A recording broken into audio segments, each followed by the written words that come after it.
Good day and welcome everyone to the 6th Pavement ME User Group Software Training Webinar. I'm Kelly Smith with Applied Pavement Technology, and on behalf of the Federal Highway Administration and the project team, I'd like to thank you for joining us as we deliver this training presentation on Pavement ME design. The topic for today's webinar is Long Life Renewal Design using Pavement ME. And this webinar is being conducted as part of an FHWA contract in support of the Pavement ME User Group Meeting project. As many of you know, the User Group Meetings project has been led by Jen Albert and Chris Wagner and Tom Yu at FHWA, with financial support from several highway agencies participating in the TPF 5305 pooled fund. This is the last of 6 webinars that were planned under the User Group Meetings projects. But of course, AASHTO has taken over responsibility of the user group and continues to provide important training on Pavement ME. So in this webinar, we will cover the topic of long life renewal design using Pavement ME. The scenario is an existing flexible pavement in fairly poor condition, but with a relatively sound foundation. A major structural rehabilitation is needed, and it's desired that the design last 50 years, so a very long life design. The first design demonstration will focus on long life asphalt overlay options, while the second one will focus on long life concrete options. Dr. Linda Pierce from NCE will provide the training for the first topic, and Dr. Julie Vanden Bosch from the University of Pittsburgh will provide the training for the second topic. As in the past, we try to make these topics about 60 minutes long, so about a 45-minute presentation and about 15 minutes of Q&A afterwards.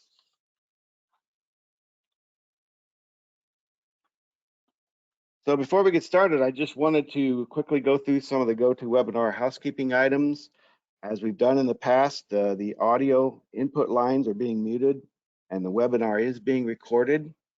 If you've got any questions, comments, or other input, you can type them in the questions box on the control panel and hit send. We will address many of the questions as possible at the end of each topic demonstration, but any questions that go unanswered in the webinar will be addressed and responded to by email in the days that follow this webinar. Also, the webinar recording and the PowerPoint presentations will be made available at a later date through an email containing a link to their posting. And I guess that's the setup for Linda. So we're going to start right in with her topic number 1, long life asphalt overlay design. And let me get out of my screen here and relinquish control. Great, I think I'm there.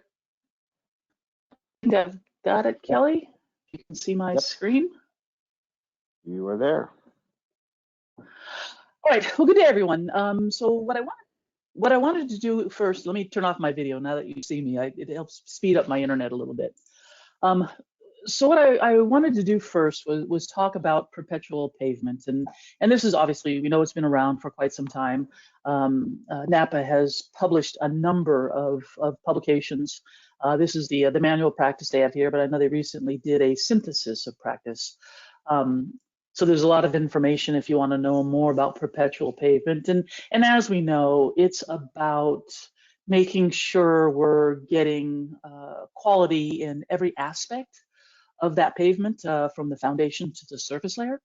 And so it is about providing a asphalt mixture, both the surface and base layers, and making sure that they're durable, they're rut resistant, crack resistant, smooth surface, all the things that we know we need to have a long-lived perpetual pavement. Foundation, again, for new and reconstruction, a little bit different on the rehab side, of course, but you want something that supports not only the construction equipment, is got compactive resistance so that you can actually be able to have a nice firm foundation by which to get your asphalt compaction. And for those up in the northern climates, you want to make sure that you can resist frost, and those with moisture issues, you want to make sure we can reduce the amount of swelling. And again, that's something that we strive for certain, but always something difficult to obviously to control, especially as we are getting some of the impacts that we see now with flooding and other issues related to the environment. The structural design is driven by critical strain, and so this is really to minimize the amount, actually it's to eliminate the amount of bottom-up fatigue cracking. You really don't want to have to do extensive pavement repair, removing the entire asphalt portion of it to fix fatigue cracking. So it really is making sure that you have enough asphalt above your base and your subgrade layers to ensure that it can resist some of the traffic loadings, and certainly we worry about the climatic loading through the asphalt, the binder selection and process. And then I think the one thing that we all strive for is to ensure that we've got quality construction. This is both in getting density. You want to minimize segregation, both aggregate segregation as well as temperature desegregation. Ensuring the asphalt layer bonding. I remember arguing or having firm discussions with contractors. Well, I just placed the asphalt layer. Why do I need to use a tack coat? Yeah, you got to use a tack coat between all layers, no matter how old it was or how long ago it was placed. And as we know, again, making sure we've got a good quality control and acceptance process are also key in getting this perpetual. So the big question is, how does that apply to rehabilitation? I can get my screen to change. There we go. And certainly, there's not necessarily a perpetual overlay design. Certainly, the idea is if you do get a perpetual pavement, all you're doing is renewal of the surface layer. But certainly, if you've got an existing pavement, how do you get it to be long-lived? Again, you got to make sure that the surface condition is in good condition. Like Kelly said, the project we're going to show you maybe not such good condition, but what can we do to get there? Certainly, you want adequate structural capacity of the existing pavement, so you don't want to go in and have to do a thin overlay on something that's fatigue cracked, because that's just not going to have the life that you wanted. Another key is to make sure there's no stripping in the existing asphalt layer. If you do come in and do pavement repair and surface preparation, again, you want to make sure that you're doing it correctly. If you've got a couple thousand feet of fatigue cracking in a given 5-mile project or something, you want to make sure that you actually address all of those 1,000 feet. Have your dig outs go a couple feet beyond the location of the fatigue, and make sure that you get obviously good construction techniques with the patching, with the patch replacement. And adequate drainage, again, I think is what we always strive for, barring any unseen catastrophic 100-year events that happen every other year. So that's something that we've always got to be paying attention to. And I show here the document that was published for the renewal, and it goes through and does have quite a few good pointers in there to identify, kind of what do you need to do to get a long-lived either asphalt or concrete pavements. That's a good reference as well. So again, on the overlay side, we are looking again to make sure that we are having this limiting strain criteria, minimizing the amount of fatigue cracking that is coming from the existing asphalt layer into the overlay, as well as obviously the truck loadings that occur with the overlay. As with new construction, construction of the asphalt overlay is also critical. You really want to make sure that you can get your density. Typically, you're looking at about 93% on the mat itself, and then at the longitudinal joint, you want to try to be within 2% of your mat density. Longitudinal joint density has been a challenge, but I think we've been able to develop specifications and techniques that we can actually get relatively good longitudinal joint density, so we don't have that separation at the longitudinal joint as the pavement, the asphalt pavement begins to age. As with the new construction, we do want to minimize segregation, both on the aggregate, and here on this bottom picture, it shows the temperature. Make sure that mat is nice and even as far as temperature distribution goes, and then you've got obviously your rollers are right on the right up close to the paver to make sure that you get that density while the mat is still at the right temperature. Again, stripping and interlayer bond, so making sure that that tack coat is placed and is effective, so they can get good bonding between the existing and the asphalt overlay. So here's a little bit about this project that we found. It is in Nevada. It is on Interstate 80. It's a divided 4-lane. As you can see, out in the middle of a desert.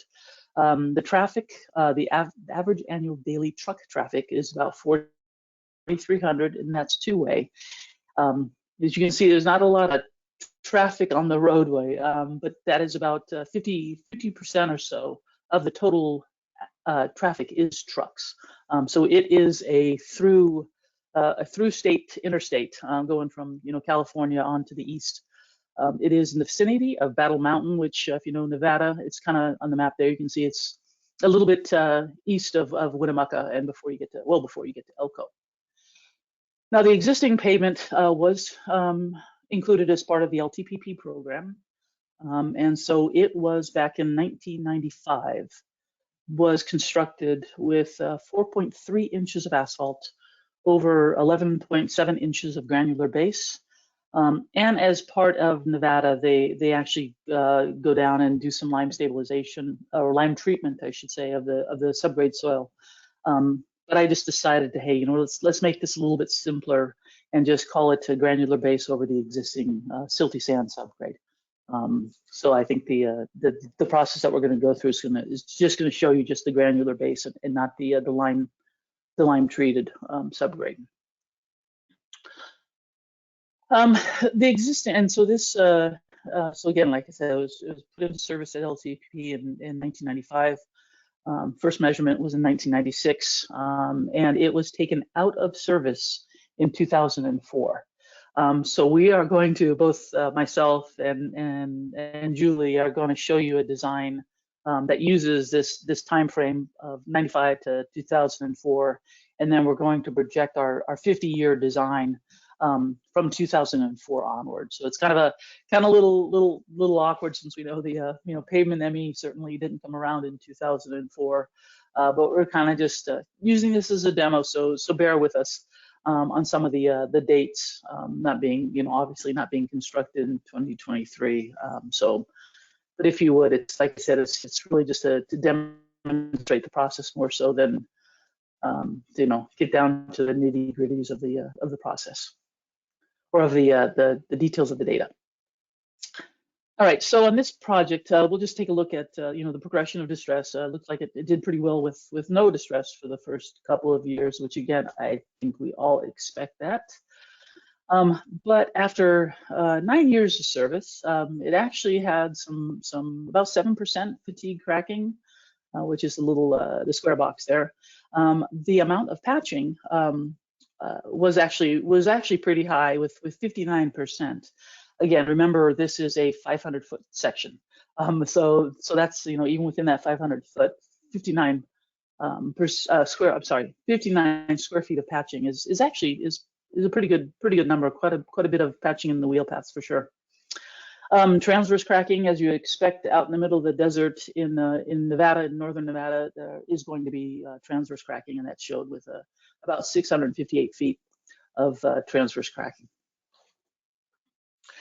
Up at the top, I'll show these on the next slide as well.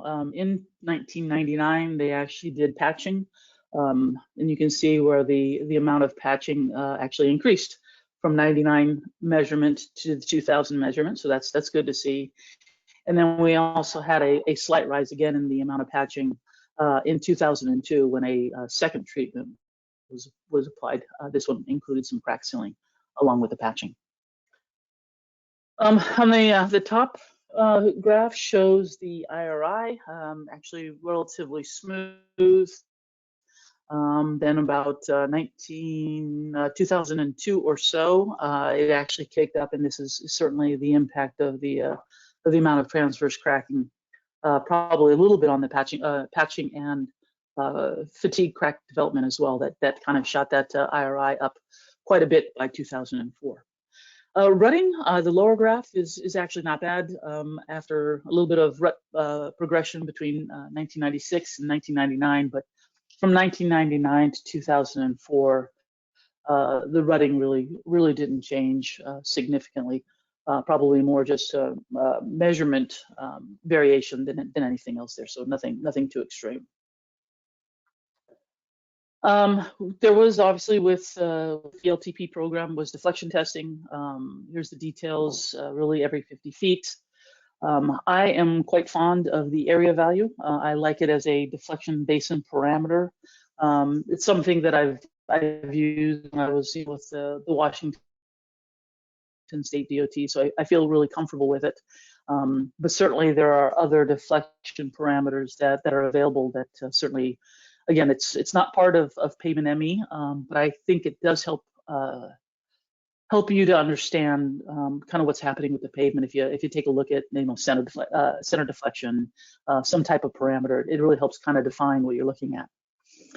But given this 500-foot section, looking at an area value came out to be between 16 and 17, 15 mils or so, 15 to maybe 19 mils is actually relatively low for this thin asphalt pavement. As Kelly said, it's an extremely strong foundation, and that would be what would be supported by that low deflection, that low center deflection, and the low area value. It would really tell you that your asphalt itself is pretty weak, but you have a strong subgrade. And I think that's something that we can clearly say, yeah, that's actually true. That's something that we see. Now I'm going to have a caveat that I will show you a little bit about the BCT tool, the back calculation tool that's as part of the AstroWare suite of programs. But I had a challenge with the deflection file from LTPP, not off of the InfoPave, but I actually got the actual deflection file. And Harold von Quintist helped me with this. I do now have possession of a better file. But I did not have time to incorporate it for this presentation. But I will show you a little bit about the BCT itself. But again, I wasn't able to get it there, so we won't be doing incorporating the deflection testing for the asphalt overlay determination in Pavement ME. All right, so on the BCT demo, and I am not using this for training by any amount because there is a little bit about it, but it's certainly, if you have any questions, I'm pretty familiar with the engine of the BCT, since it is EverCalc, which came from the Washington State DOT, and obviously that's something that I'm quite familiar with. So if anybody's got any questions concerning the back calculation effort, I can answer those. But when it gets to the details of the BCT itself, we'll have to do some. I can probably talk to you offline, but we'll certainly be able to working with ARA. They can certainly provide that, and I know that they have done at least one. I'm not sure how long ago it was, but I do believe there was at least one training session that we provided on the BCT as part of the users group meetings. So this is just a file that I have on an FWD file, and so I'm just going to kind of show you the process more so than the details of what do you do with it once you bring it into to the PMEUG software. So you do first go through. There's a number of different file formats that you can use. This particular file was a couple of years, probably 20 years ago now. But it was a Dynates V20, the FWD file. Once you put that in there, you can go through and choose your file, and then you'll pop up and it'll say, hey, you now can create your project. Then by clicking on Create Project, it'll pop up to the screen that shows what your project is, and then you just go ahead and click the Edit icon, and it'll bring you into the FWD data itself. So here's just a screen, and I've kind of cut and molded and everything to be able to fit on the PowerPoint presentation. But up at the top, it'll show, hey, I don't have any parsing errors, and oh, I got a validation error. And so what does that mean? That means that I need to go down, click on one of the test point locations, and enter in what the FWD target load was supposed to be. So if I go, okay, I'm going to click on click on one of the lines. This happens to have several lines in it. It doesn't matter which line you click on. You just need to pick one. Oh, excuse me. And then when you do that,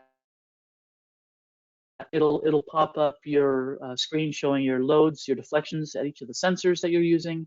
And then all you have to do is put in what the target load of the FWD was for each one of the drops. And here you can see that my load in the FWD file said it was was 18,000, about 13,000, about 10,000, and 7,000. But here's what my target loads were. And so that's all you've got to do is go through and fill in that target load. Again, it's just kind of a statistical data check within BCT that kind of says, hey, nothing's odd is happening with some of the loading of the FWDs.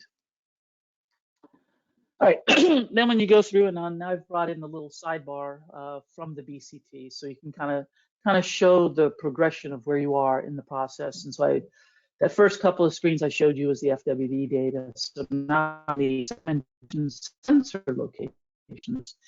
And here what you can do, there's actually a number of different opportunities to take a look at the deflections over the distance of the roadway. And you can look at it by whichever sensor you have. And so I just selected sensor 1, which is the center of the load, sensor 4, which is out at, I got to use my fingers here, is out at 24 inches from the load. And then the sensor 7 is out at, I think it was 48 inches from the load. And then again, here you can just see how the progression. So you do hope that your center deflection is always going to be higher than others, and so, because the center deflection goes from a little bit less than 1 or a little bit less than 5 maybe up to 4, and you can see it sensor 4. So a couple of feet out, your sensor deflection now is just from 4 to 14, and certainly down at the subgrade level, which you're looking at with your sensors farther from the load, again, is pretty low deflection. Before you can progress to your next level, to the final segmentation, you actually have to come in and pick what target load you want to use for the back calculation process. I classically, and most everyone through the anybody that has developed the back calculation software, we do specify the 9,000 pounds, which is the 18,000 pound legally loaded axle type. So that's why 9,000 pounds, and then you can actually look at the different types, typical deflection base, and then your type 2, whether or not if it's in the file, it'll show what the test type is and what the lane number is if the operator of the FWD puts that in there. So you'll have that ability to see that information as well. So in the final segmentation, again, this is a small snippet of the entire screen. So if you go into BCT, you'll see this, but you'll also see a couple of other little file or little menus that come up as well. So I've done absolutely nothing on final segmentation yet. This is something that the BCT actually picks for you. So the little dashed vertical lines you see here are generated by the software themselves, which actually is a nice little feature, because that actually shows the first pass of segmentation of your data. And so the BCT says, hey, there's something similar from a little bit, probably 207.5 to milepost 208.5. There's similarity in the deflections in that. And so they say, hey, there's something going on in this section that's different from the next section. And so you can kind of make sense that, this segmentation, deflections are a little bit below 20 mils. Then when you go into the next section, they're above 20 and actually almost, up to 40. And then there's a little bit lower, less drop in the deflection. And then you've got the last section. So the segmentation done by the tool itself actually provides a lot of information. Now, there's variation on this particular road. The road actually that this file comes from has a lot of variation, from fatigue cracking to absolutely beautiful. The section at the end from milepost 210 to the end of the is in the beautiful stage, and the stuff in the middle from 208 to 209 actually is pretty fatigued. And so again, the segmentation makes sense. If by chance the program says, hey, here's what your segmentation is, you don't have to use it. If you feel you want to move that around, you can do that. And that's the great flexibility that the BCT has. So if you go on to the next segment and you say, yes, I want to use that, all you have to do is take your cursor and click on that line, which is all I've done here. And it'll go through and show you that you've actually selected it by this area here on the right-hand side. Shows you where your segmentations begin and end. And then down at the bottom, I just added this in. This is not part of the BCT, but certainly it's something that I did for the presentation just to show, in this case, it kind of makes sense again, the thickness of the asphalt layer and the variation. And hey, there's a reason why this section at the end is performing so well. It's, it's twice as thick, 3 times as thick in some cases than the rest of the project. So again, you can kind of sense that information. So then when you want to go to the next step is the structure definition. And here again, since I selected the segmentation, it'll show me my lines.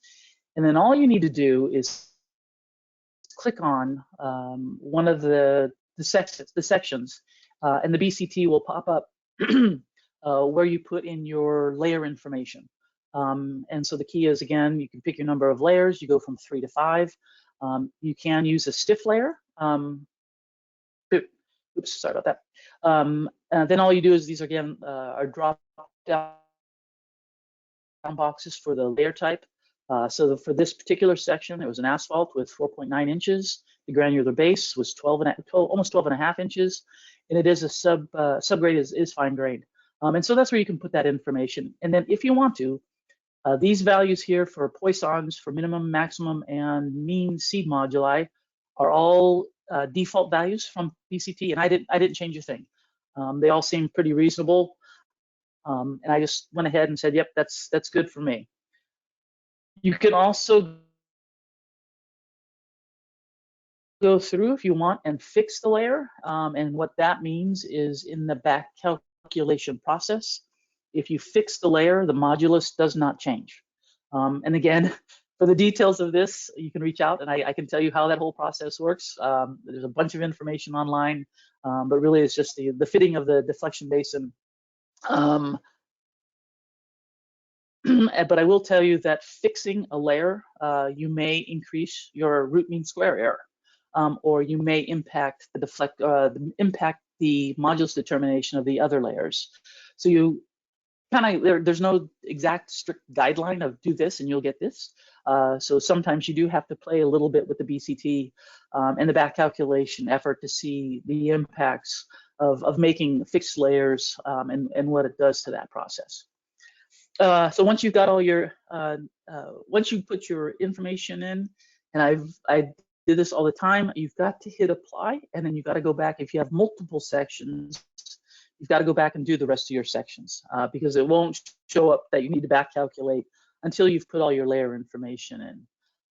And whatever you do, and like I said, I've done it too many times to even admit it, always hit apply once you get this information in before you go to the next section. Because if you don't, it won't capture that information. All right, so this is that one particular section that I'm showing, and this is the back calculated effort.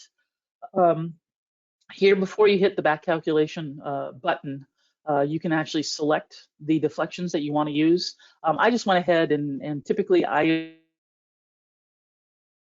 only use from 0 to 48 inches. It really doesn't impact the process, your layer moduli, but it's something that you can play with. Could impact going through and seeing the impact of including or excluding deflections sensors back calculations. I also temperature correct everything to 77 degrees, and so that's why this is a little showing this. I like to know that my asphalt modulus has been adjusted. It's something that at least again is an option that you can look at it unadjusted or adjusted depending on what you want. And of course, you can change your standard temperature as well.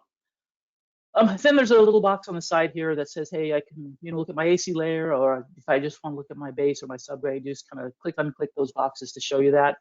And here the blue line is the asphalt, and certainly the scales off is more on the asphalt side, but you can see the base and the subgrade layers. If I were to have shown you just the base layer of the subgrade, they would obviously see that they're probably anywhere from 0 to 50. So you can blow that up if you need to. Also, what is really important with back calculation is to look at your RMSE, or your root mean square error. Ideally, it's below 5. I get a little bit more happy when it's below 2%, but certainly you want to be able to get as low of an RMSE as you possibly can. It just says that there's less error between the measured deflection and the estimated deflectionable. But again, low RMSE is good. Now, like I said, I didn't quite, wasn't able to have the time to incorporate the LTPP, or else I would have shown you the whole process. You click a button that sends the determined moduli from the BCT into a file that you can then import into PMEUG. But rather than that, I'm gonna talk about what do you do about back calculation. Quite a few years ago, we prepared for the FHWA how to use falling weight deflectometer measurements with deflection testing. And the good thing is we're all the team, certainly AbTech, Julie and myself, we're all part of this developing these guidelines. And it really is about minimizing the number of layers. If you can do 3 layers, that's ideal. It's just a little bit more challenging the more number of layers you have. Certainly combine your asphalt layers that are adjacent to each other. There isn't a significant enough difference between asphalt layers in good condition, or in the same condition, I should say, to really warrant having separate asphalt layers in the back calculation process. And it's the same with your unbound layers. 20, 30 years after a new construction, it's highly likely if you have a fine subgrade material, some of that subgrade has migrated into your granular base, and so that's where you can kind of take a look and see, should I put my asphalt in the analysis directly on top of my subgrade, or is my aggregate base still there? Because you should consider fixing the asphalt layer if your total asphalt thickness is less than 3 inches. So it's a limitation of the back calculation process itself. It's just too thin of a layer to really be able to distinguish it from the rest of the pavement section. If you have a highly distressed, that's something also to look. So if you've got FWD testing right on top of a massive amount of fatigue cracking, you might want to take a look at that. The other option, of course, is to take that out of remove those data points if you need to, if it's just kind of giving you some weird results. And certainly you got to be careful about those delaminated layers. They will kind of make the back calculation a little bit difficult to interpret. And I know there's a study going on to help be able to identify delaminated layers or segregation or stripping layers would also pose an issue, or could potentially pose an issue with the back calculation results.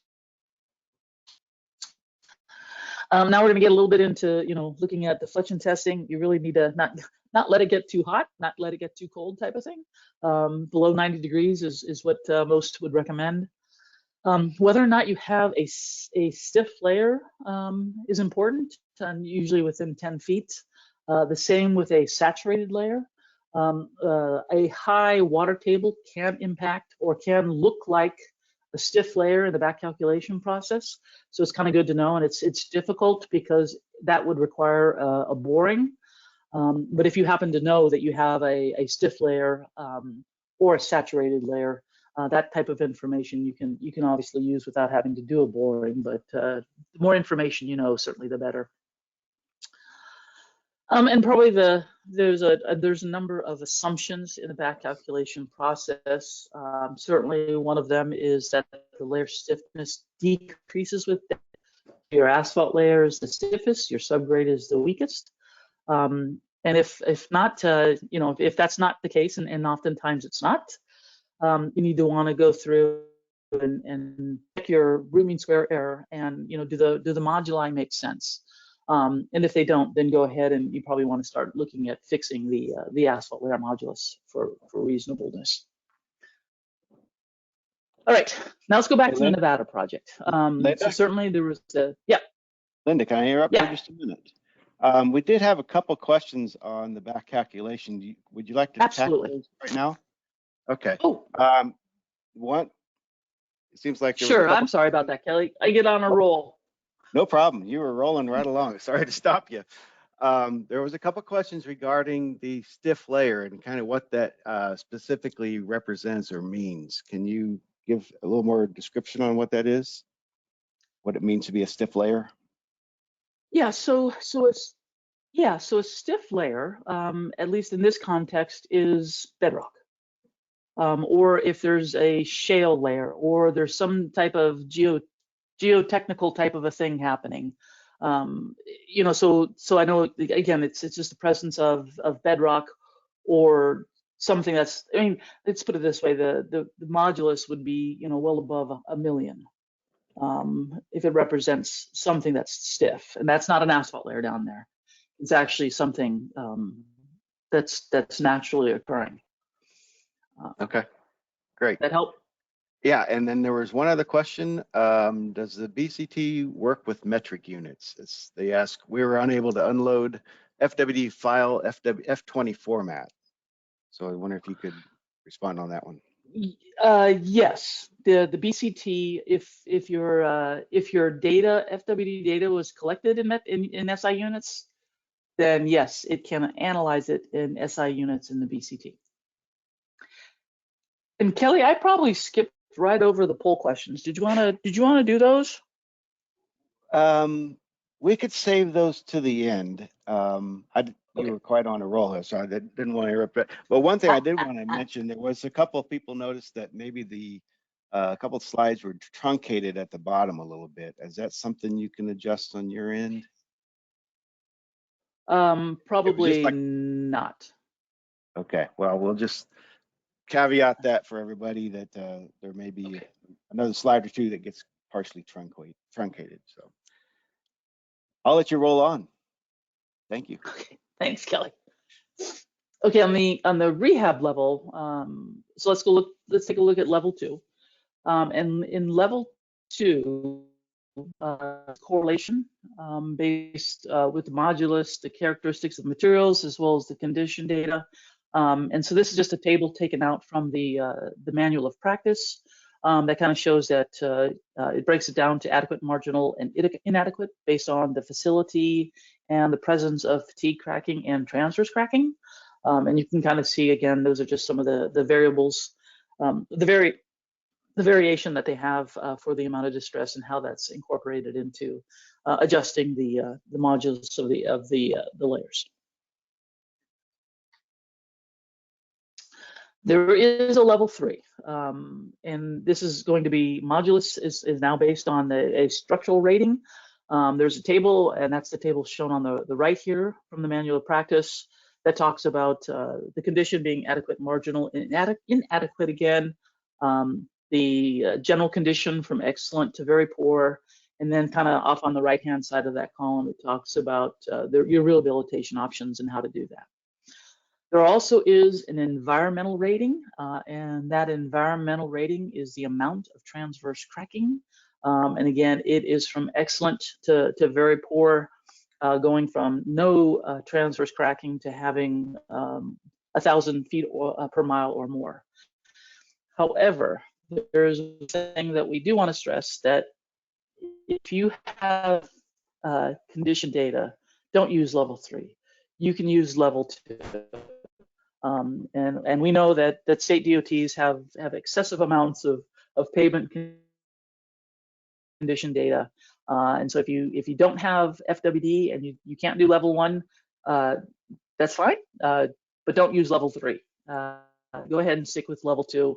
It'll give you a lot better, quantification of what's happening on the pavement section rather than going to a level 3 on the rehab. So as Kelly said, we're looking at 50 years. It's asphalt overlay using level 2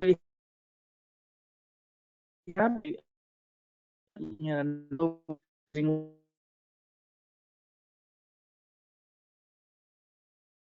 without milling. And we also went through and I did a with. Linda, can you check your audio? You're cutting in and out. That led and out of that. Linda, you're cutting in and out on your audio.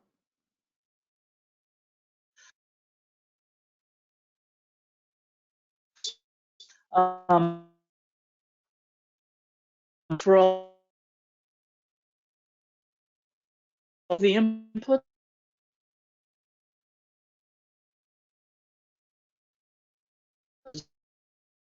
on top of that, I went with the PMEUG, and with that used all the national calibration coefficients. So getting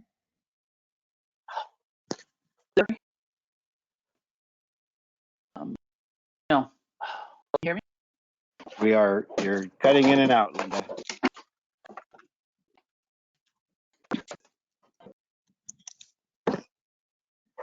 Hang on, come back.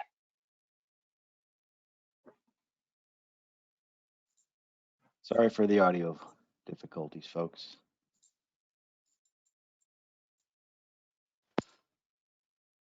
Hey, Kelly, can you hear me now? Yes.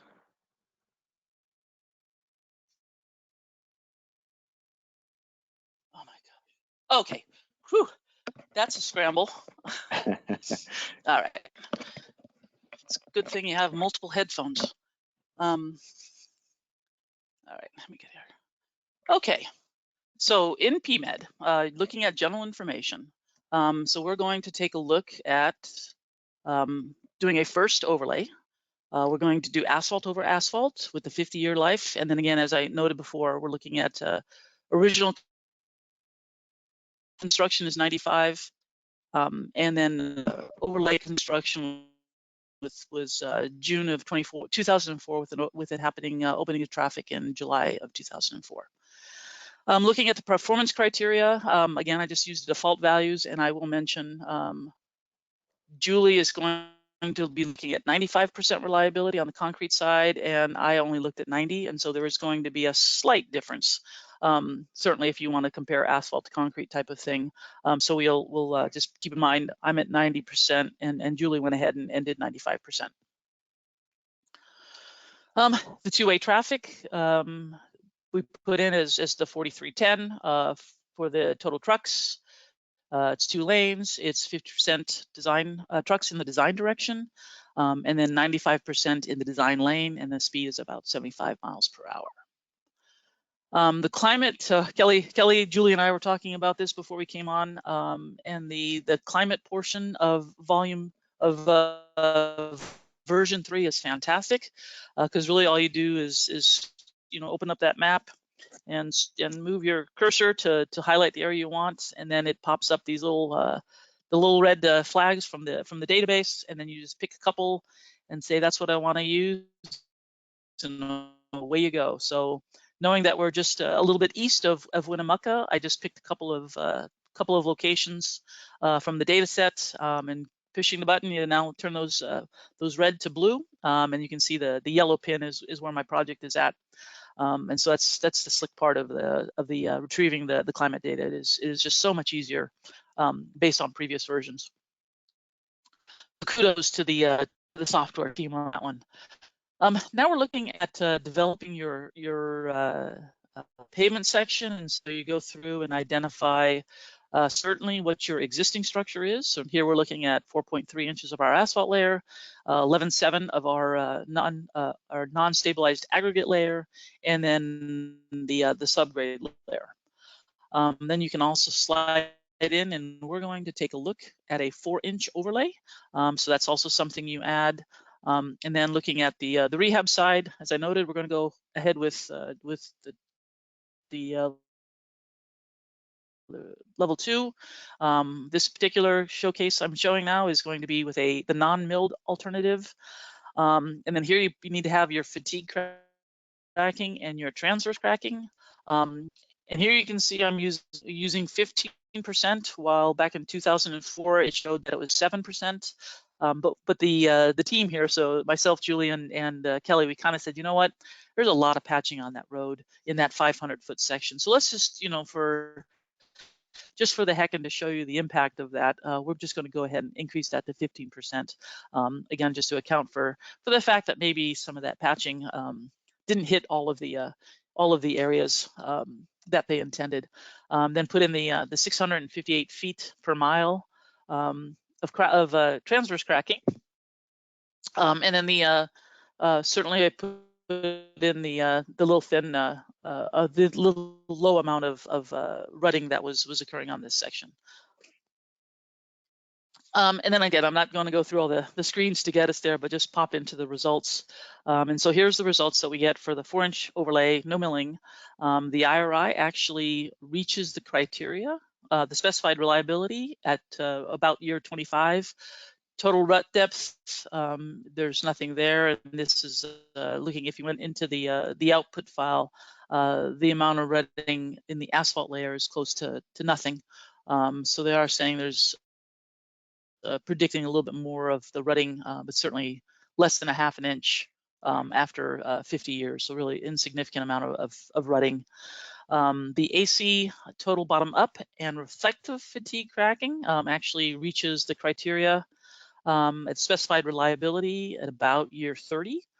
Again, if you look at the details, this is reflective cracking. Again, there was quite a bit of transverse cracking on the roadway section, and so that's where it is. The bottom up fatigue cracking was really minimal in the analysis results. Similarly, for the thermal, you can see here just a little bit of thermal cracking happening, and again, the majority of this is related to the reflective cracking up through the overlay that is driving that small amount of predicted total transverse cracking. So rather than go through the same slides to show you the milling, I just went ahead and ran it, and then I'm just going to compare the two results here. So the target value for the distress type, the no milling, and then the 2-inch milling with the 4-inch overlay are shown. The red indicate where that particular design was higher. So for the 2-inch milling, it actually was a higher amount of terminal IRI at the end of the 50-year. And you're going, why is that? Well, you milled off 2 inches. And so you actually increased your total fatigue cracking as well as your top-down cracking went up as well. And so that slight increase, now it's not a lot, it's 3 inches per mile, which is relatively, I mean, shoot, that could be equipment variability, if anything. But that makes sense though, because your fatigue cracking went up, your top-down cracking went up, and so you do have a slightly higher IRI. So it all makes sense. And also, I should probably just go back to this one here. More than likely, you would not, obviously if you're going through and you're not going to touch an asphalt pavement for 50 years, it's going to get rough at year 25. But we also know that that's not what we do. We renew the asphalt surface. So more than likely in Nevada, you're looking at doing some type of an overlay every 10 to 15 years. And so you would actually never probably reach this IRI threshold since you're continuing to renew that asphalt surface. And then we know that you probably won't have to worry about rutting, because if any rutting that happens, you can probably just do a quick mill and get rid of that and then put your asphalt overlay. On the reflective cracking side, now remember, this is all mostly due to reflective cracking. You can't, much like due to reflective cracking. Many things, by making the asphalt layer thicker, you're not necessarily going to ever compensate reflective cracking, be it fatigue or be it transverse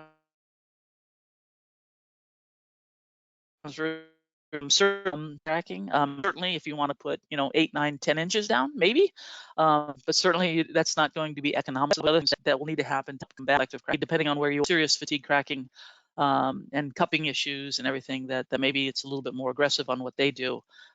Certainly in the West, I know that there's reflective cracks that you don't even know that they're there. So it really depends on your locality and what you do to combat some of the reflective cracking issues. But increasing the thickness probably is not the one and only option for doing that. All right, let's look at the FDR. So again, kind of similar in that we're going to do a 4-inch asphalt overlay on it. In this case, though, you're now using a new pavement. You can either run it as a semi-rigid pavement or as a stiff aggregate base layer. I went ahead in this example and I'm using the semi-rigid. Again, the 50 years and the same base construction, pavement construction dates as in the previous example. Back in webinar 2, we had actually done an example of I think CIR, cold in place recycle, as well as the FDR. And so that kind of took that information that we had gotten from Virginia DOT on how they use it. And they actually made some recommendation on the reliability for the FDR layer at 50%. And so that's what I went ahead and used in this case. Here again, it's very similar to the overlay. You go in and I'm sorry about that. You go in and build your pavement section. So the 4-inch overlay over the 8-inch full depth recycle or reclaimed layer, and then the existing thickness now of the base or the existing asphalt and the base were combined into this 8-inch FDR, and so my thickness of my underlying base is now changed by 4 inches, so it's down to about an 8-inch aggregate base layer. You can go through and do some cement-based cracking, your cement-based general, compressive base cement-based strength, base thermal. And for this example, I just went ahead and said, hey, you know what? The elastic resilient modulus is about 600 KSI, which is a recommendation again from the ACPA, the PCA, the NRMCA. All do that, and you can kind of check out that website on that information. And with that, so we'll just show you the results here again. We're still hitting the IRI at about age 25. Rut depth is still fine, still below about a ½ inch. Here you can see the total bottom up and reflective fatigue cracking is pretty much non-existent. So there's a kudo for doing an FDR to help combat some of the fatigue cracking side. But the reflective cracking and the total thermal cracking is still kind of riding up on the high side. We never certainly cross over the threshold value in that 50-year period. But again, it's the same here, that the reflective cracking is what's really driving the amount of total transverse cracking. I know that they added to version 3 the multiple overlays, and so again, I don't do a deep dive into this, but this is just kind of to demonstrate how you would go about that. So I went ahead and picked the option where we just did the asphalt overlay with no milling. Here you can select the multiple overlays. Again, it's just an AC over AC. Everything else is the same. I didn't change any of that, because you still would like to get that long life. But here where you're getting into, how do you define that now? So you do the original structure. So that's back to my 4.3 inches, placed in 95. The 4-inch overlay that I just designed for. In this case, it was 2004, just to keep all my years the same. And then I put on top of that, I put another 2-inch overlay that had say we're gonna put it on 10 years after I did that first overlay of the section. Again, I'm just going to go ahead and use the rehabilitation input level 2, and I just made this is absolutely based on nothing except for just picking a number to demonstrate the process. And this is the existing distress on the most recent overlay. So the overlay that was placed in 2004. So that first overlay. So I just made an assumption that, hey, it's still got 5% cracking, and there's about 200 feet of transverse cracking. Both of the low severity. So hopefully that also means that they figured out how to resolve some of the transverse cracking problems that were happening. And then this just shows you that again that the results of that. Again, looking at about pushed your IRI now to about year 27 or so. The rutting, the fatigue cracking, the transverse cracking all look great. So that again, that just kind of helps you. And again, same thing with reflective cracking. You really don't want to try to fix your IRI through thickness. It's something that is something else is happening as well. So I didn't really go and increase the asphalt, that second asphalt overlay thickness to compensate for anything there. And with that black screen, I've pretty much completed what I wanted to show you on the asphalt overlay side. Kelly? Excellent. Thank you, Linda. We do have polls. Well, let me get to the questions here first. We can do the polls after that. So there were a few questions. I think we'll just capture a couple of them for now so we can get to the polls. Going back to the back calculation, the question, Linda, was, do you enter the back calculated modulus directly into Pavement ME, or do you do an adjustment to lab values prior to entering it into Pavement ME?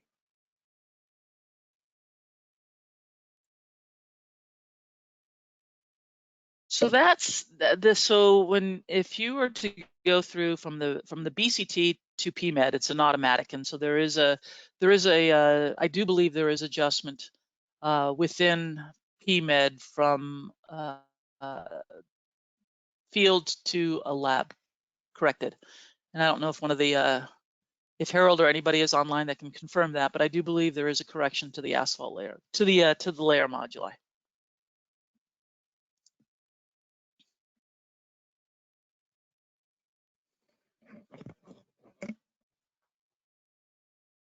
I believe that's the case, and that should be laid out in the manual practice. But we'll certainly come up with a more complete answer for that one, and we'll have that provided to everybody through the poll. One other question, well, there's a couple others, but we probably only have time for one. But can you explain why the AC total bottom up and reflective cracking shows 15% within 1 year? You might want to show that. Can we go back? Yeah.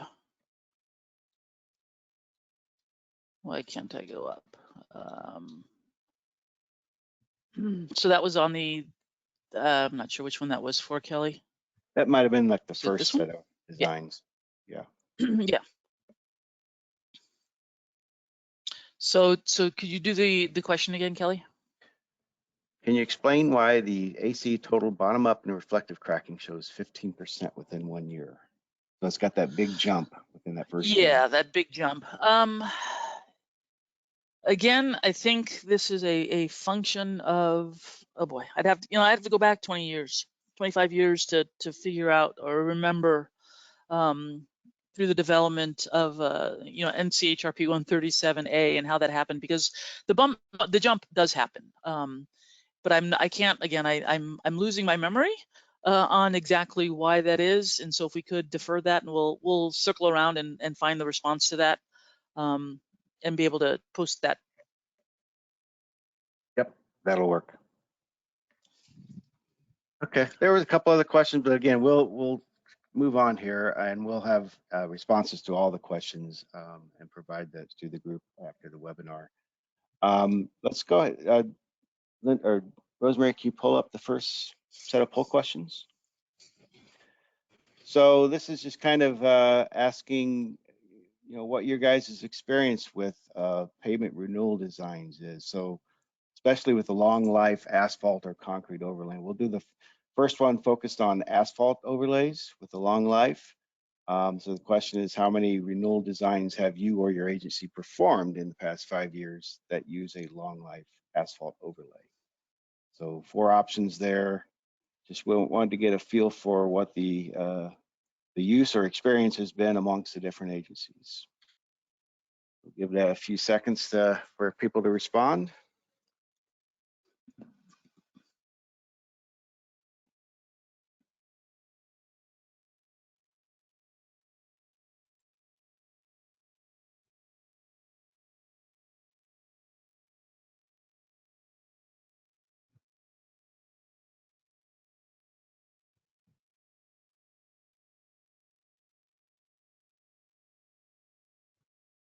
And we're at 53% voted. We'll give it a few more seconds. It's looking like maybe about half have never done a long life renewal design involving asphalt.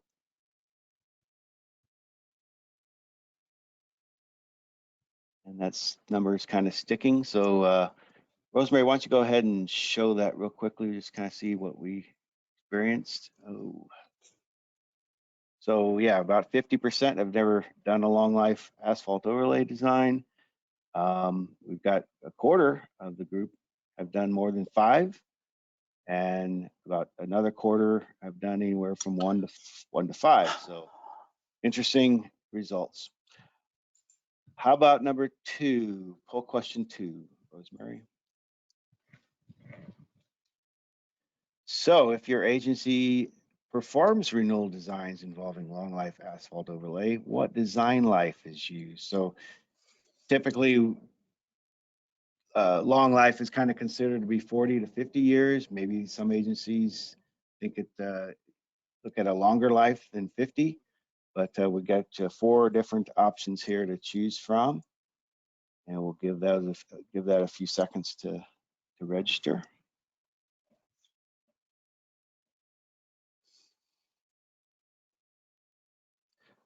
We used 50 years, like Linda had mentioned in this particular design demo. So we could have, I think I was shooting for 40, but it seemed like Linda and Julie both wanted to be doing the 50. So that's what we went with. All right, we're about 33% voted. Let's give it a little bit longer.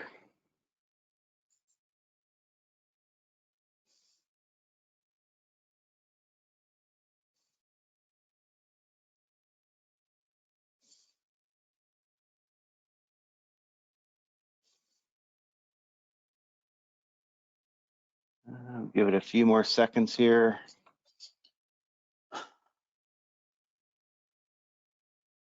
All right, we're almost to 40%. Why don't you go ahead? Yep, go ahead and show it, Rosemary.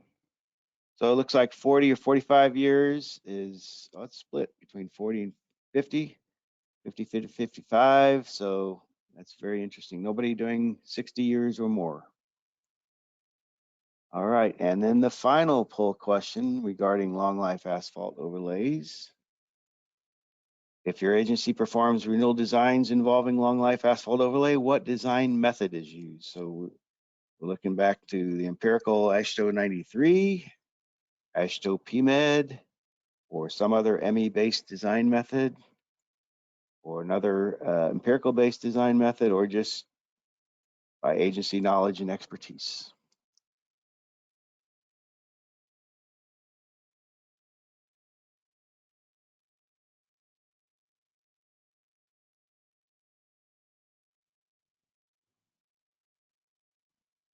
And the tallies are coming up here. About 40% voted. Give it a few more seconds. Oh, agency knowledge and expertise is making a strong running here. That's very interesting. We're almost to 50% voted. Why don't you go ahead and show it on the screen, Rosemary? So yeah, we've got 42% with the AASHTO 93 methodology, 32% with AASHTO PMEUG, and like I said, fair amount of agency knowledge and expertise is used for that. So very interesting results. Again, We will take these poll questions and responses. We'll include that in a package that contains all the questions and answers, as well as the PowerPoints and the webinar recording, and make those available on the Pooled Fund website. So very good. I think we are ready to move on to the concrete side of things, and we'll have Julie get her presentation up and going.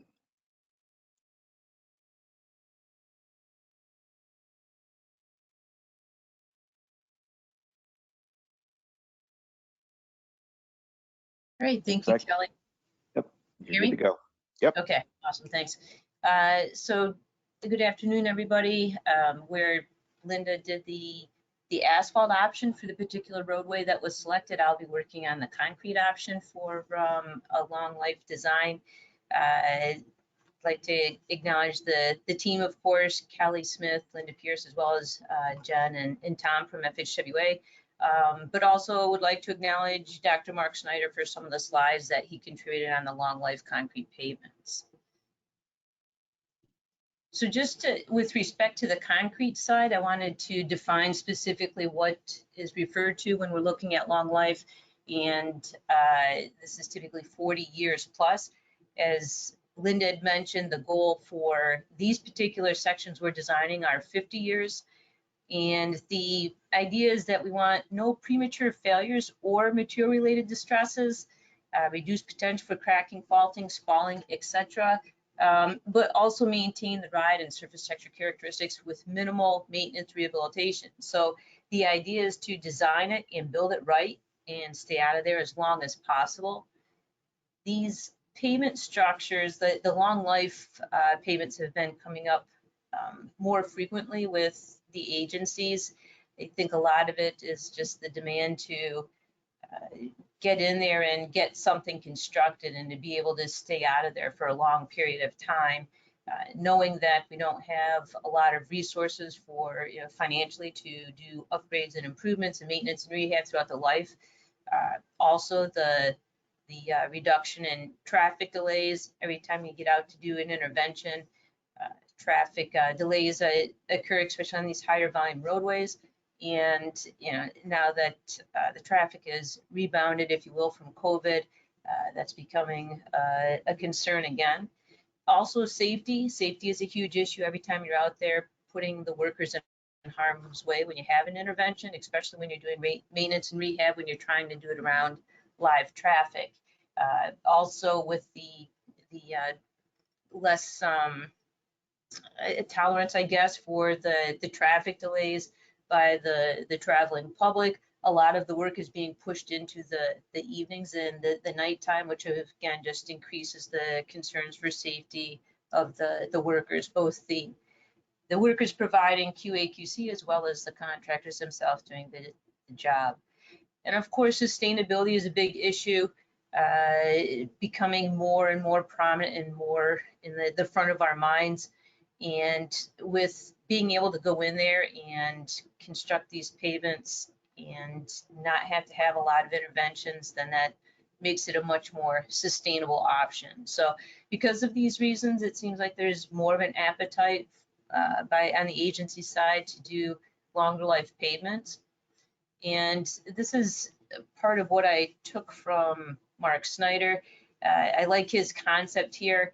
The idea with long life pavements, and our focus is going to be on the design aspect of it, but really with these pavements, what's going to control the life of it is the weakest link of these three primary components. So materials, construction, and the structural design of it are also working hand in hand together. And if we fail in one of these particular areas prematurely, then that's also going to have big ramifications on whether we're going to achieve our long life pavement. In general, you'll find with pavement ME, you get to thicknesses above 13 and a half inches.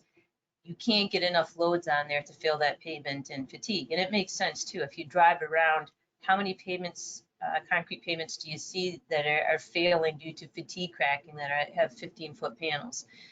So It's not going to require a lot more in added thickness to achieve this, but we do have to be cognizant of the materials and the construction aspects, and also in looking at the design aspects and making sure we're not over designing, which can create issues in and of itself.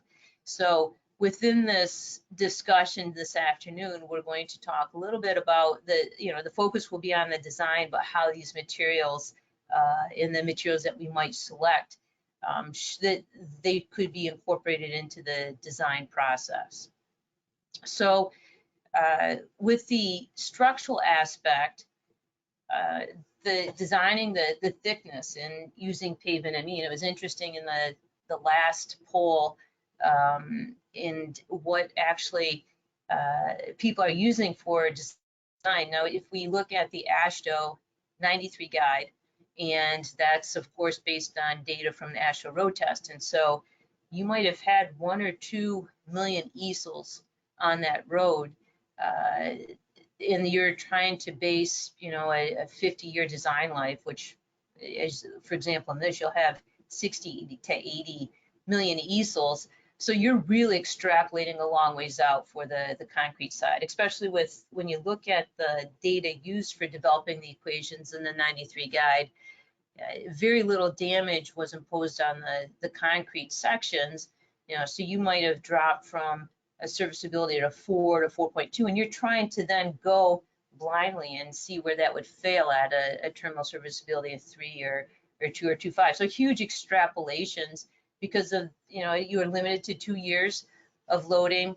You got 1 at most 2 million easels on it. So it's huge projections in using that. And that's why when you use the 93 guide, you're going to get some very unrealistic thick pavements. You get 18, 19, but of course, if you're looking at fatigue, you're really not going to be needing that much structure. So, maybe at this point, Kelly, it would be good to put in the first poll question and maybe the third poll question. I guess that would be the number 4 and possibly number 6 too, because 4 will ask us how many of us are doing the long life designs, with 6 being the type of design procedure being used. Yeah, Rosemary's got the poll number 4 opened up. That's the one you're referring to. So let's go ahead and get that one going. How many pavement renewal designs have you or agency performed in the past 5 years that use a long life JPC overlay? So this is kind of the equivalent of the first poll that we did on the asphalt side of things.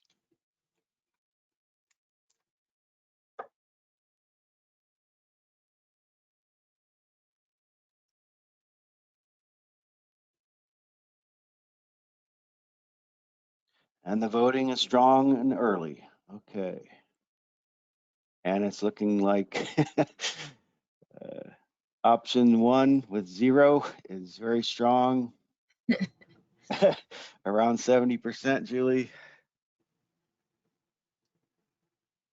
Let's give it a few more seconds.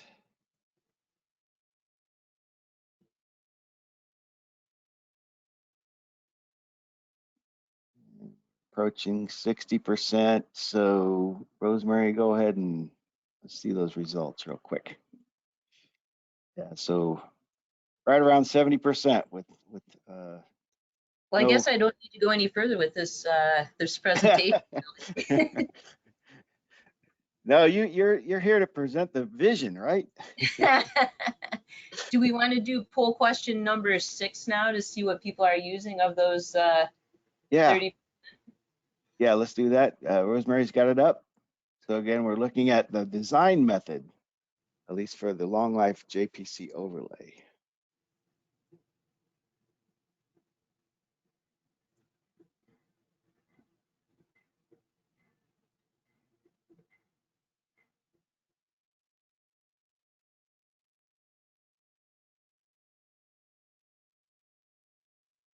And we're about 33% voted. Give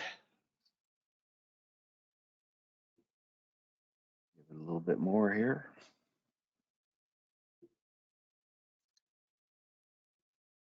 Looking fairly similar as what we saw with the asphalt question.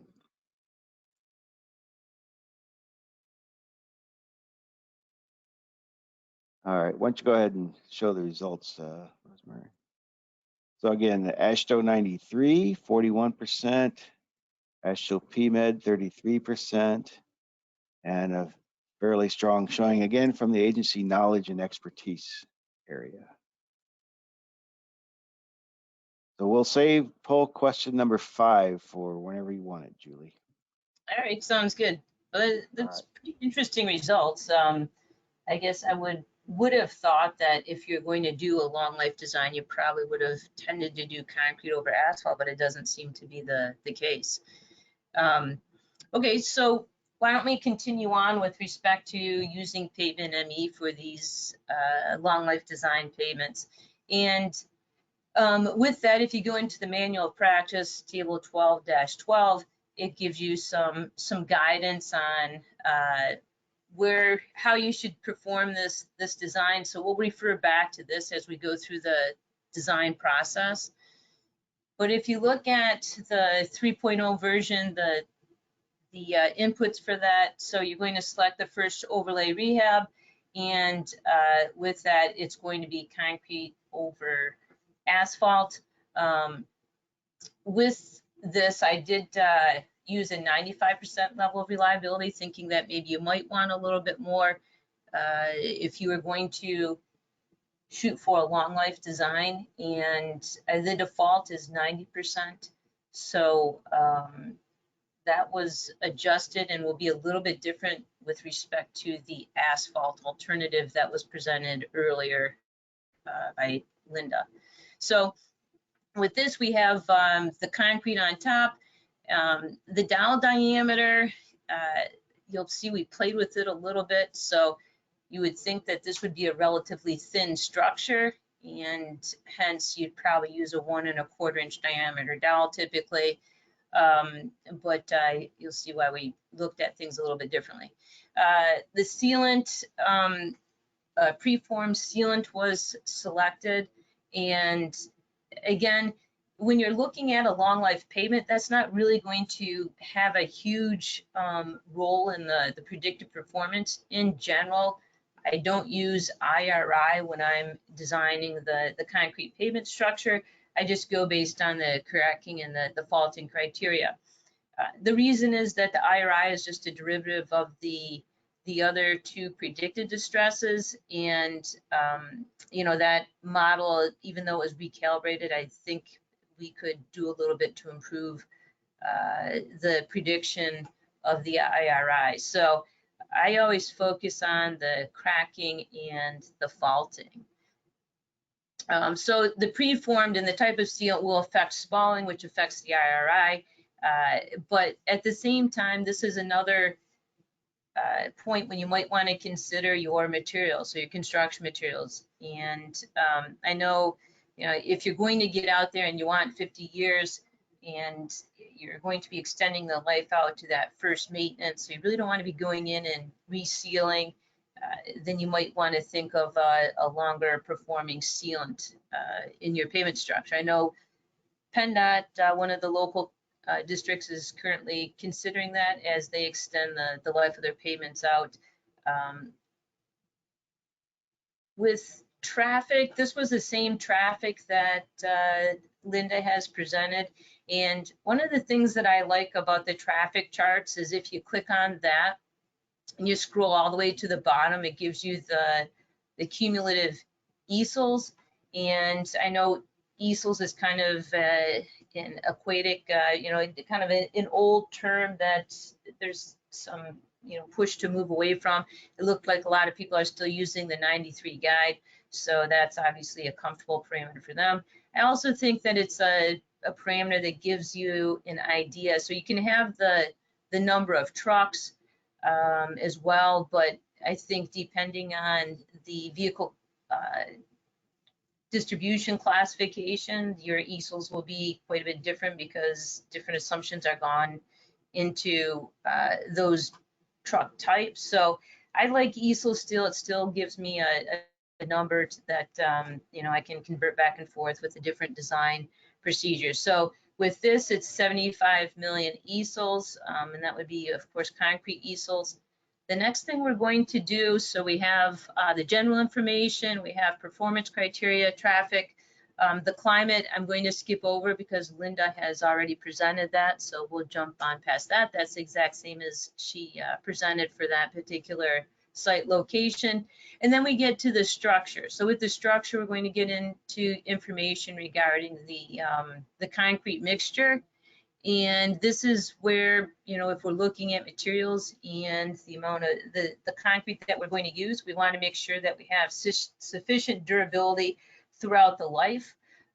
Of course, with both the asphalt and the concrete side, you know, we're looking at strength for concrete, stiffness for asphalt, but again, the stripping potential, these other factors, the air void system in the concrete, all affect our ability to get a long life out of these particular pavements. So we want to be cognizant, not just on the thickness. Again, with the concrete side, thickness is really not going to be changing that much, but you really want to make sure you have some durable material. So seal and time, we had just talked about that, and we'll mention corrosion as well. So with durability of the materials, we're going to focus on the concrete aggregate, both the quality and the gradation. The gradation, of course, also goes into the constructability and the vibration. Cement paste, reduced permeability, which typically means a lower water to cement ratio, the use of SCMs, especially when you have some pozzolanic benefit for some of them, and then some increased air content to make sure you ensure durability. So an example concrete modification standard would be going from a target of 6.5 to 8.5% air. If your water to cement ratio might be a target of less than 0.42 to 0.45, using something along 0.4 for your water to cement ratio would be inappropriate. And then, of course, the type of aggregate you're using, as well as the gradation. So with that, we would then put these parameters into the mixture properties. And again, it's not going to affect it from the durability standpoint, but it will have implications with respect to strength and shrinkage. So, you know, the cement that you use, and again, we have the type 1, type 2, and type 3 as your classifications. We now have, you know, L cements that are common mostly across most places around the country, where it's getting more difficult to find cements that aren't L. And how this affects the performance, things that we've been looking at strength gain and, you know, sawing and where it is initially with respect to the use of L cements, but also the effect that it'll have on drying shrinkage and some other parameters to make sure that we have a good impermeable pavement surface. So these factors, again, the things that we're changing, isn't necessarily, a lot of it's driven in these long life pavements to make sure the materials are going to provide good durability, but also will have some effect on these inputs that we use. So construction is a component and curing is an aspect of that. And a lot of times, again, we want to focus on curing to make sure that, you know, we're going to have a good impermeable pavement surface, but this also does come into effect when we're looking at or estimating drying shrinkage. So again, it might not be the direct reason why we're trying to get a good cure on there and using maybe a PAMS cure instead of something that has a little lower quality, and we should account for it in how it affects the thickness. Excuse me. Okay, the next thing we have are dowel bars, and with this, again, we're going to look at 1 1/4 to 1 1/2 and investigate that a little bit. When you're using long life pavements and you're trying to make sure that you don't get faulting, you know, there's 2 ways where faulting will develop. If you get socking due to the high bearing stress because you don't have a sufficient dowel diameter, or if you have, you know, materials where you have defects in your coatings, and then you're susceptible to corrosion. So a lot of the long life pavement specifications now have options for alternative dull bar materials that will help you get through the pavement life without having to be concerned about corrosion. And with these, you can use the ACPA app that gives you dowel equivalencies. You want to make sure that you're using a dowel bar diameter that is appropriate for the overall stiffness. So for example, the Pavement ME is going to assume you have a steel dowel, but if you have a FRP dowel that's 1.5 inches in diameter, it's obviously not going to have the same stiffness as a 1.5 inch diameter steel bar. And so you can use the ACPA app to determine equivalent stiffness and put that diameter into the design procedure to get a decent prediction. Now, that does affect the prediction with respect to deflection, but it doesn't affect the prediction with respect to corrosion. And so the added benefit that you get with the non-corrosive materials is not going to be reflected in your predicted faulting. All right, so we talked about the type of sealant. The next thing then that we're going to look at is the design properties for the concrete overlay. And within this, the first thing we have is the erodibility index. Actually, it looks like the first thing we're going to be talking, so the erodibility index. And so with the erodibility index, you're going to select this number as a function of the material directly below that's going to be pumping.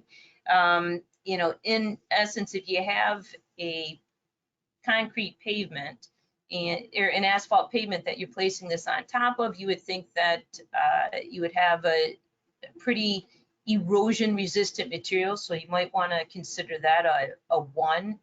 At the same time, if there's some issues with the integrity of it, you know, you could possibly mill off the surface to get to something more solid below it, if that is indeed possible. We'll look at the type of distresses that we have on the surface for this particular structure. But, you know, you can then select an appropriate erosion factor based on the material that you're going to be placing your concrete on. In general, though, I think that this is a little bit of an issue, and we'll talk about that in a few minutes. So the default for the contact friction, and this was a bit confusing to me for a couple reasons. So if you go to this, the default value is 240, and so that means that your concrete is going to be completely bonded to your asphalt for 240 months. If you go into the manual of practice, it says full friction should be assumed throughout the design life of the concrete overlay if this is going to be a concrete over asphalt pavement. So for this instance, we have a 50-year design. You're going to enter in 600 for that. The thing that gets a little bit tricky is because they also have inputs provided with respect to the 151 integrated cracking model. With this model, what it's doing is considering the bond degradation throughout the life of it. And in doing that, it starts at the beginning and then degrades it throughout the life. But what this input is saying is that, you know, you're going to have complete bond, so fully bonded out through the full life. So it was a little bit confusing on whether you should be using this model or whether it's going to be using this model. And I believe that it's using the model from the 2.6 version. So with that, you have a model for calculating the structural response, and then you have a calibration component. So based on what it appears, it calculates the structural response using the models that were provided in 2.6, but the calibration is based on these integrated cracking models. So it gives you a little bit of a different output, and we'll show you that in a second. Callie, did you want to do another poll? Sure, let's work it in. Can you bring up number 5, Rosemary? Perfect. So kind of getting back to renewal designs for long life concrete, what design life is used for those? Is the similar questions we had for the long life asphalt, which we found out earlier was mostly 40 to 45 or 50 to 55.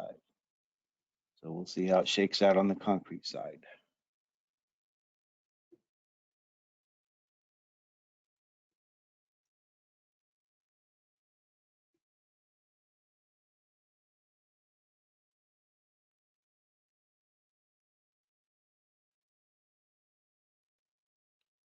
Looking pretty similar, although there is 3% at more than 60 years. So that's a little bit different. Probably somewhat expected. About 31% voted. Give it a few more seconds.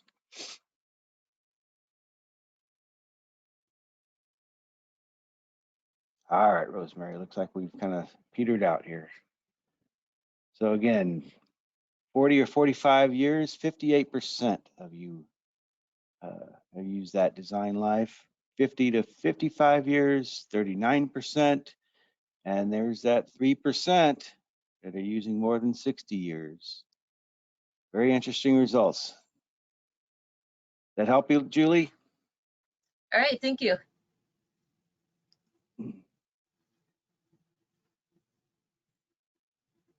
So the next component that we're going to look at, now that we've defined our concrete, our design properties on the joint plate concrete, we're going to go to defining the rehab properties. So with this, you have level 1, 2, and 3. The first thing we're going to focus on is the fatigue cracking.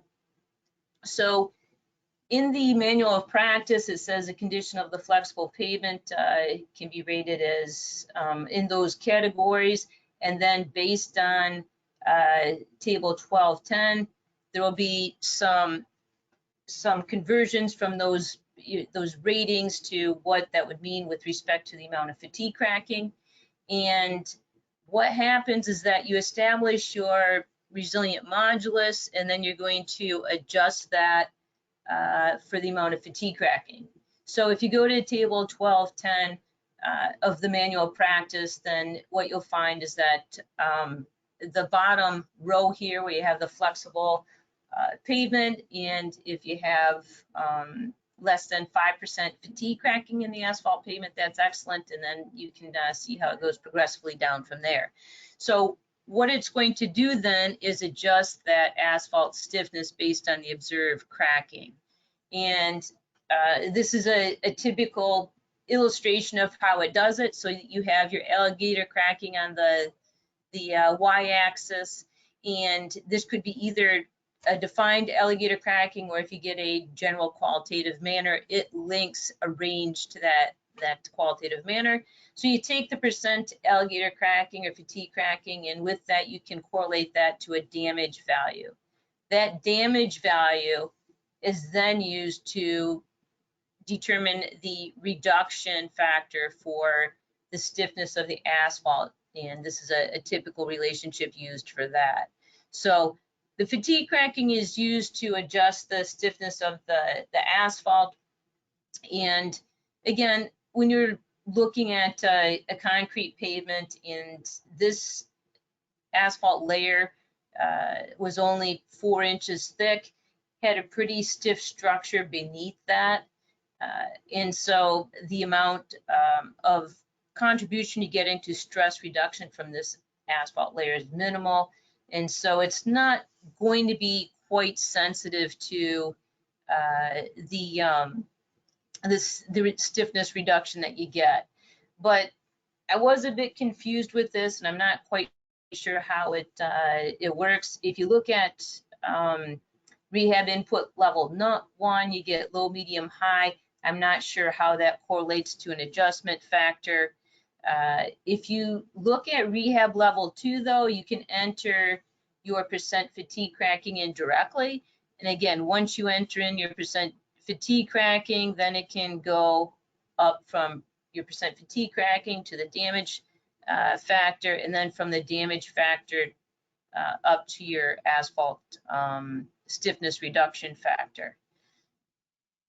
So with option number 3, then that seems to be pretty straightforward, because those values do match up with what's provided in table 12-10 and in the manual practice. So in using level 3, if you know the range of fatigue cracking that you have, then you can just use that to characterize your quality of fatigue cracking.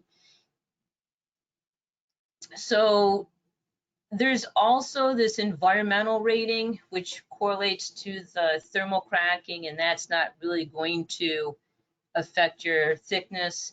I'm not sure why it's in there. The other thing that you have is how much you're going to mill. And again, there's only 4 inches. You might want to go back and look at the type of distress that you have. Here is the distress for this particular pavement structure. The nice thing here is that the fatigue cracking, is only 7%, which that's where your cracking is initiating at the bottom of the asphalt. With this, all of the cracking is primarily at the top with the longitudinal cracking. And plus, there's a lot of patching that was performed. So at this point, the condition of the asphalt might be relatively good. If you did have a lot of top-down cracking, longitudinal cracking, and you may want to consider milling, that's only going to propagate 1-2 inches into the surface. So if you had a thicker asphalt structure, you could eliminate that just by milling and going on top of that. That milling also might help you with respect to matching the existing elevation a bit more, so you're not building up the guardrail and the shoulders as much. So things to consider. We pretty much just put this right on top of the asphalt pavement. And with that, we're going to roll into the distresses that we looked at. So what we did was looked at the distresses for the 2.6 and 3.0 version.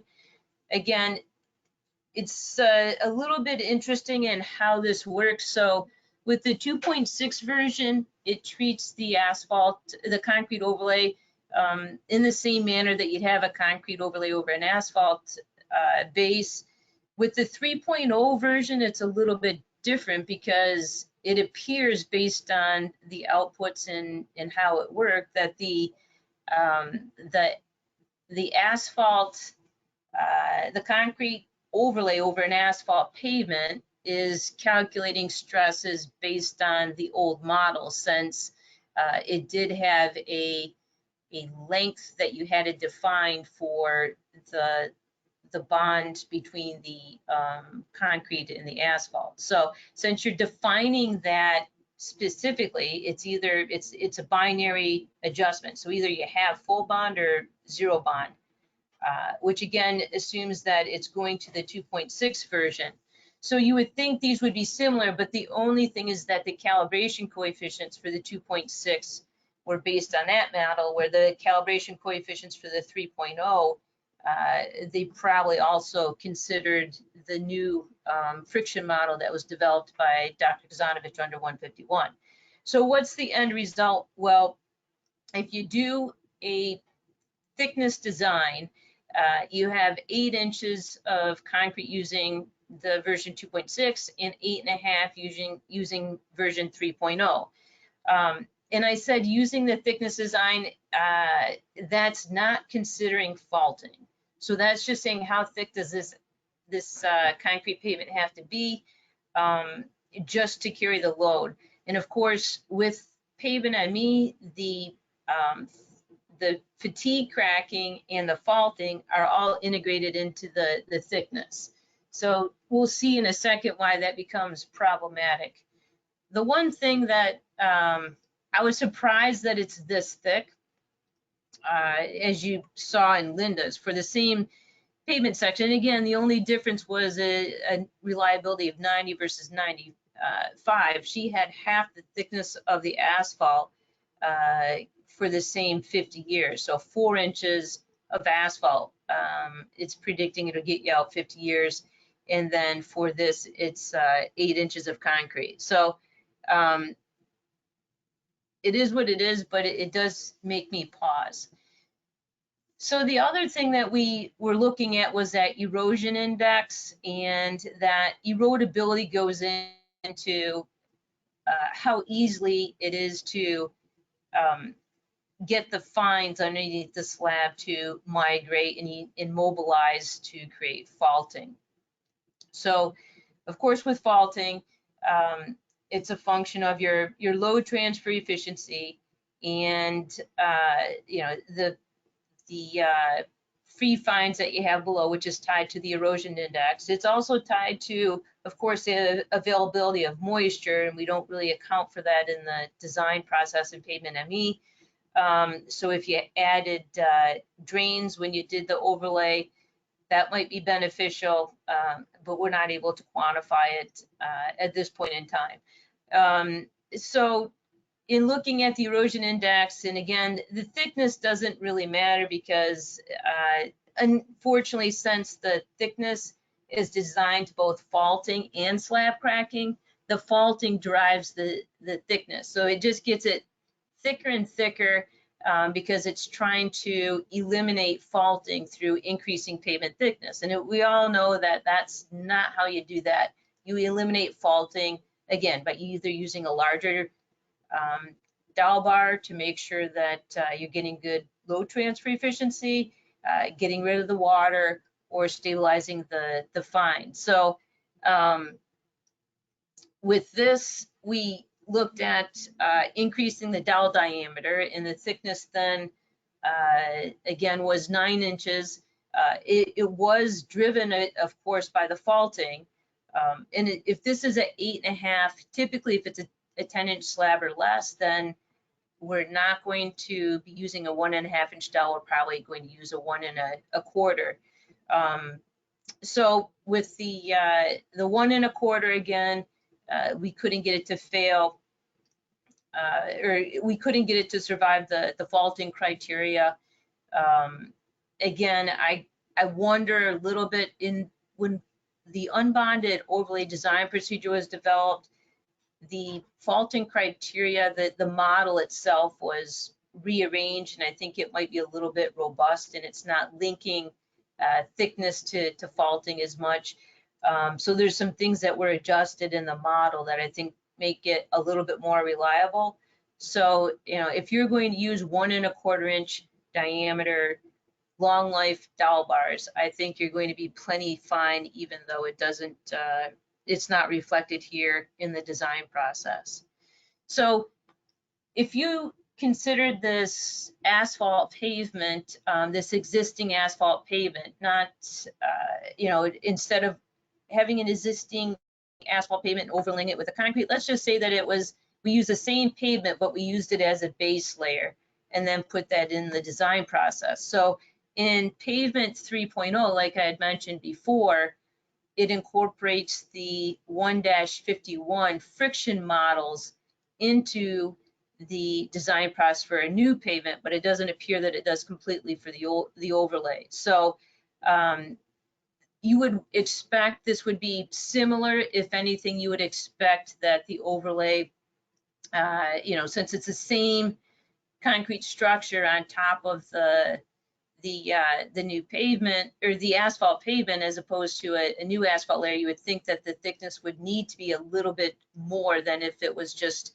a concrete pavement on a new base material that's asphalt. So, but with the new pavement, it predicted 13% slabs cracked.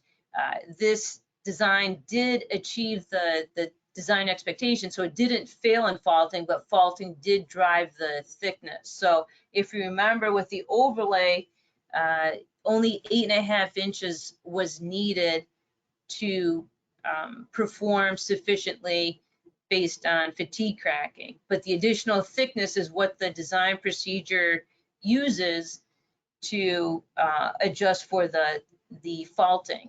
So I wish that in subsequent versions of Pavement ME, they would decouple the faulting from the thickness model, so you're not trying to eliminate faulting by increasing the slab thickness.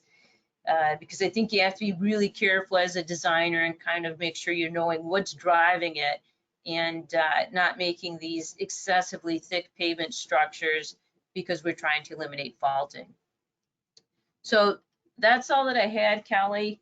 I don't know if there's any questions that have popped up.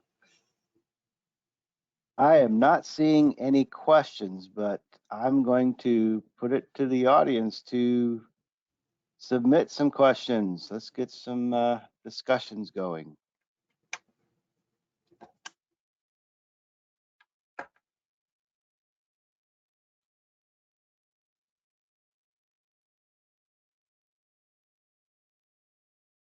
Quiet crowd.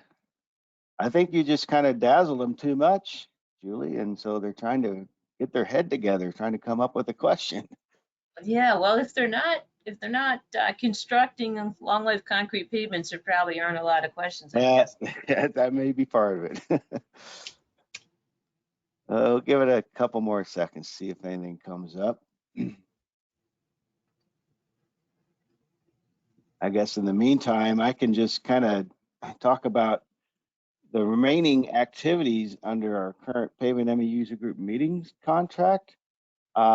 This is the last webinar, as I indicated earlier, but we are doing a synthesis right now, a Pavement ME implementation synthesis, and it's going to be kind of along the lines of what was Linda did several years ago under an NCHIRP synthesis.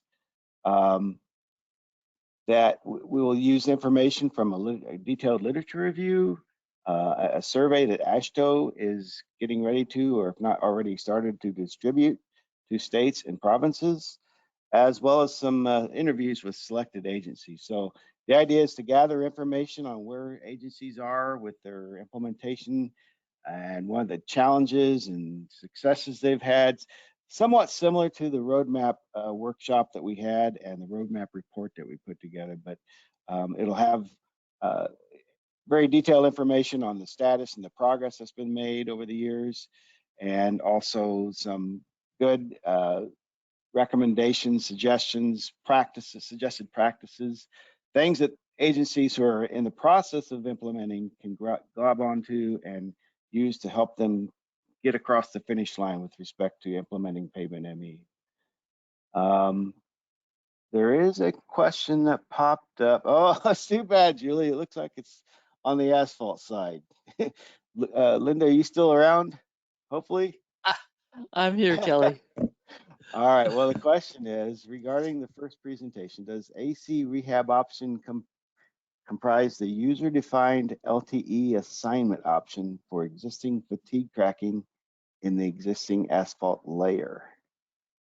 And I'm trying to unwind that myself a little bit. Yeah, that will be one we will get back to you on that. Yeah, we may have to dive into that a little bit more on that.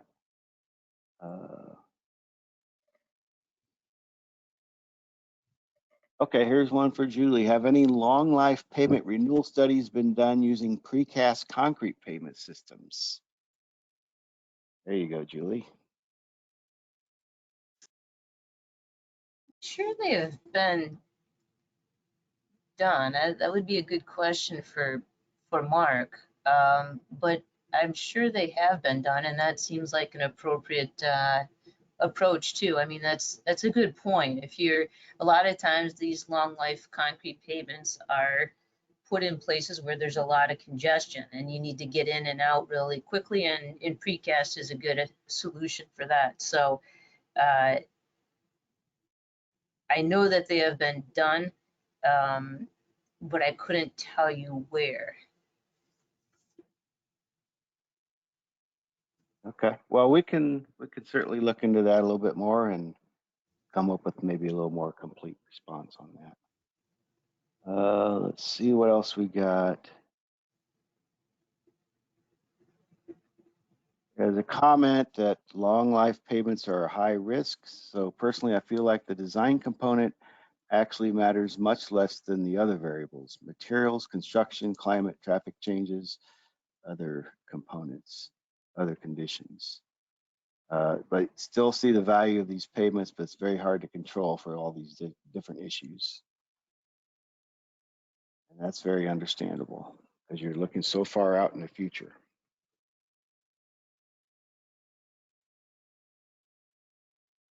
Oh, yeah, I guess it is sense, but in another sense, I think, you know, it's not that you're putting that much more in additional thickness.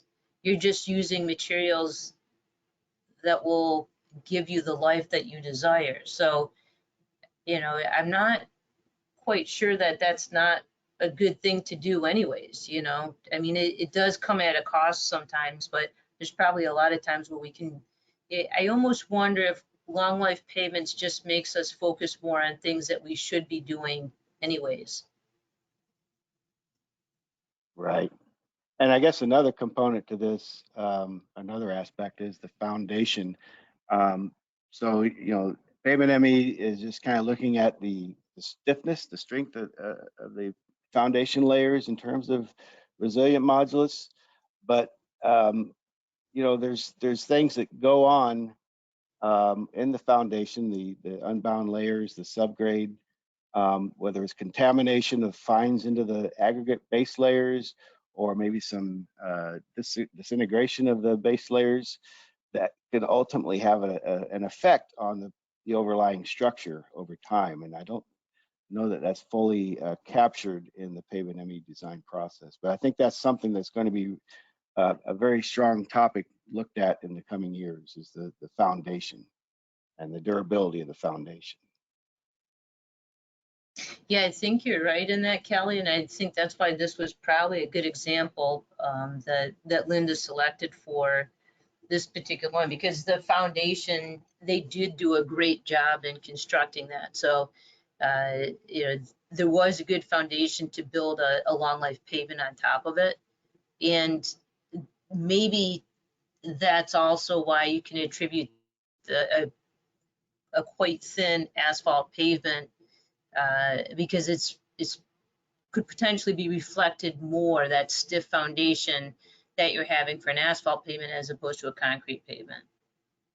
Right, right. Good point.